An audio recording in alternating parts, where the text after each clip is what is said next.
I want to say something that you wrote here. It's on the jacket. Your circumstances do not define you. Your identity does. And many thought football defined you. That was your identity.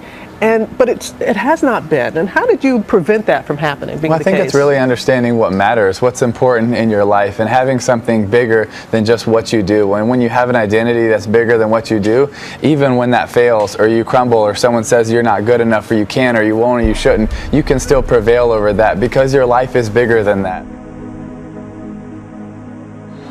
You know, in such a cynical, sarcastic society, oftentimes looking for the negative on anybody or anything.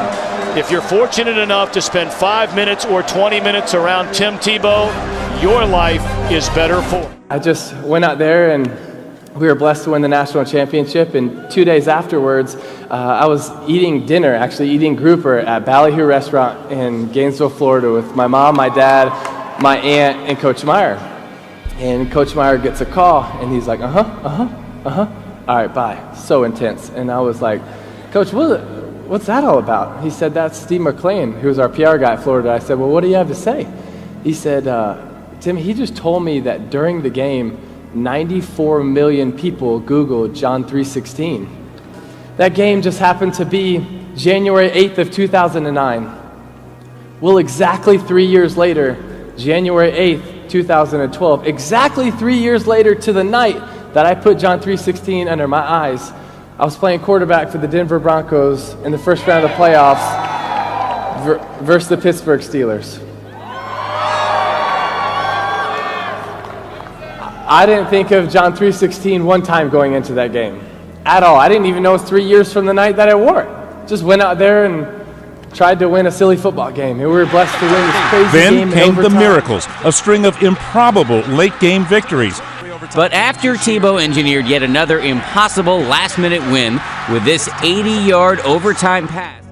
Afterwards, I go into the locker room, I change really fast, I'm getting ready to walk into the press conference because I love talking to the media. And so I'm getting ready to walk in this press conference and walk through this curtain, and right as I'm going to walk through, our PR guy, Patrick, jumps in front of me. He's like, Timmy, do you realize what happened? And I was like, yeah, we just beat the Steelers. We're going to play the Patriots. Like, let me do this. And he's like, no, Timmy, you don't realize what happened. And I could tell he's being serious, so I was like, Patrick, what's up, man? He says, Timmy, it's 3 years from the night that you wore John 3:16 under your eyes. And I was like, wow, that's really cool. He's like, no, you don't realize what happened. And I was like, well, what happened? He said, Timmy, during the game, you threw for 316 yards. And your yards per rush were 3.16.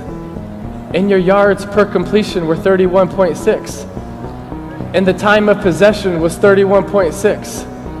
And the ratings for the night were 31.6. Which leads us to the number that so many people are talking about this morning, 316. That's how many yards Tebow passed for in the game, an eerie echo of the numbers he used to paint on his face. Tebow passed, now look at these numbers. Tebow passed for 316 yards. He averaged 31.6 yards per pass. And guess what CBS's rating for the game peaked at? You guessed it, 31.6. All those 316s had the fans searching the internet, and that's where they found the famous Bible verse.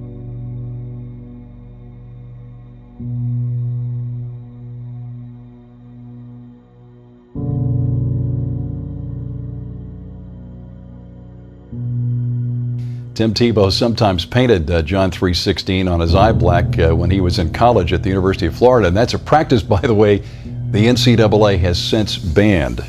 And during the game, 90 million people Googled John 3:16, and so many people were on social media talking about it that it actually shut down Twitter for a little while because it was getting overloaded. And when Denver quarterback Tim Tebow threw this touchdown pass on Sunday, he entered the record books, not just for football, but because it prompted more than 9,400 tweets per second, a Twitter record for a sporting event.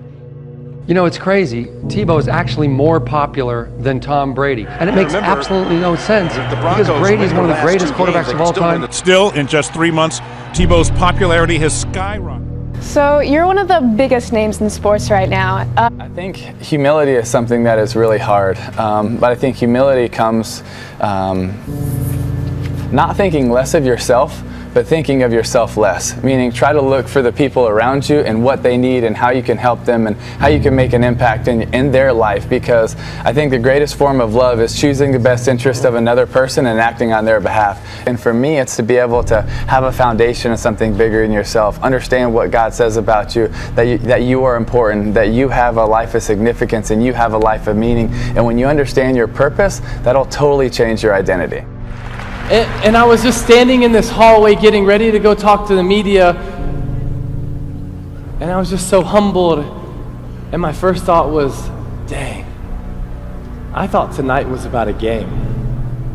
I thought it was about winning or losing. I thought it was about going to the next round of the playoffs. But the God that we serve is just so much bigger than that. And He can take the games that we're involved in, the jobs that we have, the things that we're doing, and He can transcend them to be so much more than that.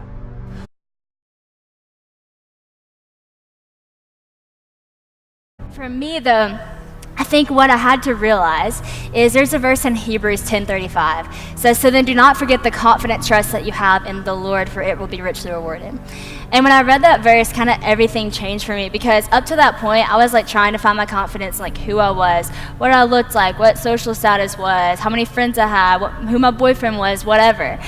But whenever I read that verse, I realized, because in that time, I was not confident at all. I was very insecure, terrible self-image, the whole 9 yards, really struggled with an eating disorder, all of it. Because I was trying to find my confidence in things that doesn't promise confidence. You will not look at yourself the way you think that you do now. I'm telling you, it's a totally different perspective whenever you find yourself through His eyes, through someone who radically loves you in an overwhelming way. And I remember standing in that hallway thinking, wow, the God that I love, the God that we serve is so much bigger than I even thought or imagined. And how He can take the little things that we do when we step out in faith, when we step out with courage. To go out in the world and just devote your life to Him and start declaring truth over this world. That's all we need. All those 316s had the fans searching the internet, and that's where they found the famous Bible verse where Jesus said, "For God so loved the world that He gave His only begotten Son, so that whoever believes in Him will not perish, but have everlasting life."